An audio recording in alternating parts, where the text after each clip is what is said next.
Hi there, I'm Jill Konrath from What's Really Possible, and I'm here today with Carlos Quintero.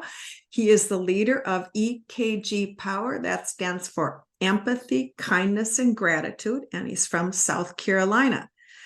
Carlos and I talked in an earlier video about the importance of empathy in creating the world that we want to live in. And today I'd like to add another challenge into our conversation. In our divided country, we often don't come into contact with others. And when we do, it doesn't always turn out very well. For example, and I'll just give a quickie. I went to a football game. My son played college ball a few years back, and there was a football game in another part of the country. At the end of the game, went to a local bar to have a hamburger, some beer, and a young man started talking to me. He said, "Where are you from?" And I said, "Minnesota." "Oh, red state or blue state?" First question. And I said, "Well, Minnesota's interesting. It's kind of half and half." And then he said, "Oh, where do you get your news?"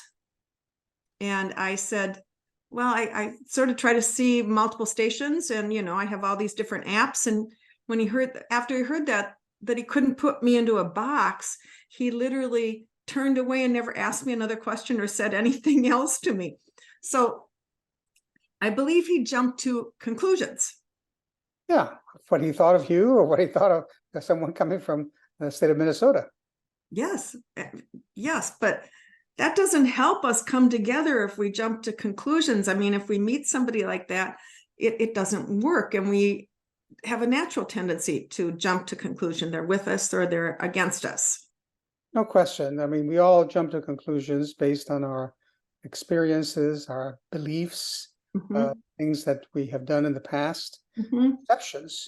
I mean, the first time I had the opportunity to move out west for a number of years, I thought the West Coast was going to be awful.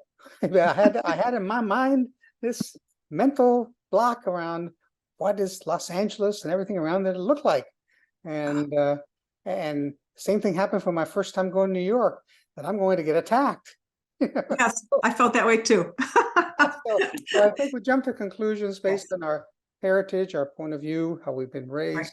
Right. So we need to be very careful and attentive to that, because if we don't, then we're not going to be able to make progress in this world of being empathetic. Differences, yeah.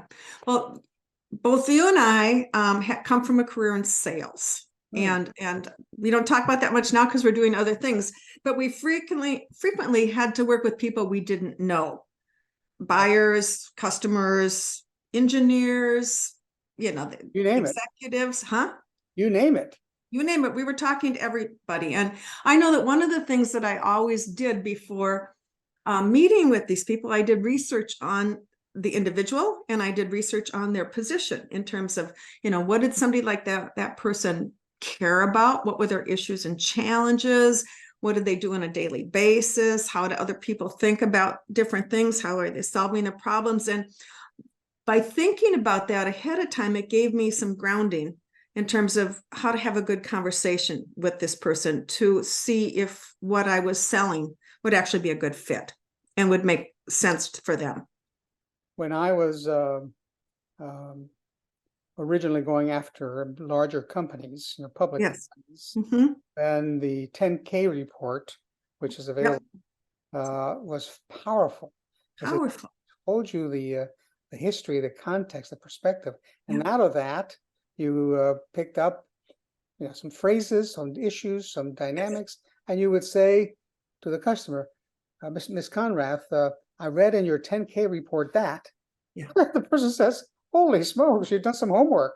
So I understand why that's such a critical issue. Yes, and I think we don't always do that with other people. We just, we are in our little box, and we assume things. And one of the things I was told was to never assume something about a person, because if you assume something, you made an ass out of you and me. Did you ever hear that? Oh, many times in sales. All the time. Yes. Okay.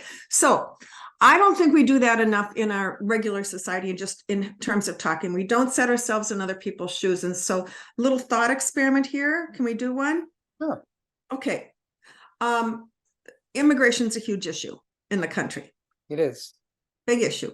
And if I look from one side, I can see the hordes of people crossing our border, and get angry and get mad, or I can look at the situation from the mother from Guatemala who has trekked 1,000 miles with 3 of her little children and her partner, and don't have any food and don't have any place to live at home, and can't make money and can't feed their children. And I would do that in a nanosecond if I was in her place.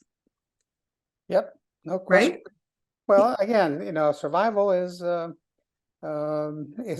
number one calling for everybody. Everyone wants. Right. Everybody wants to survive, and you would do what it would take, and yet we haven't found a way to take these two things and merge them together and say, how can we help these people at the same time we take care of what's going on in our country? It's an issue. You were an immigrant. Tell me about your experience. Well, for us, it was 60 years ago now, so it's Yes. a little bit earlier in life, and the circumstances in this country were different.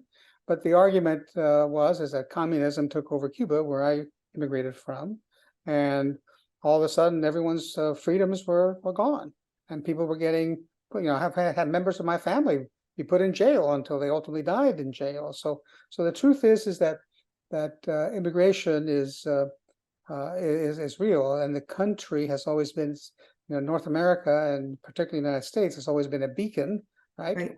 For freedom, and we have seen the powerful influence that immigration has provided us back from 100 years ago, when people would come to the Statue of Liberty. So on the one hand, we believe in that. The problem is ultimately is that how do we do it so that people aren't taking advantage of taxpayer here? We certainly need talent. We certainly need good workers, and they bring many skills to bear. So immigration is always that trade-off, and I don't know what the answer is. I don't think we're here to discuss the answer, but the point is that if we can take a look at things from both perspectives or from multiple perspectives, we can probably come up with a better solution. And it's only through not just looking at one side, but looking through multiple sides and having the empathy to come together to find a better solution, that we can buy into and other people can buy into, and we can move forward. No question. I agree. Okay, well, that's all we're going to talk to about jumping to conclusions. But we are going to get back to talking about empathy and how to really create good empathy and the questions and everything too. And that'll be up soon. Very good. Thanks so much for being here today. You bet. Thank you, Jill. Bye, Carla.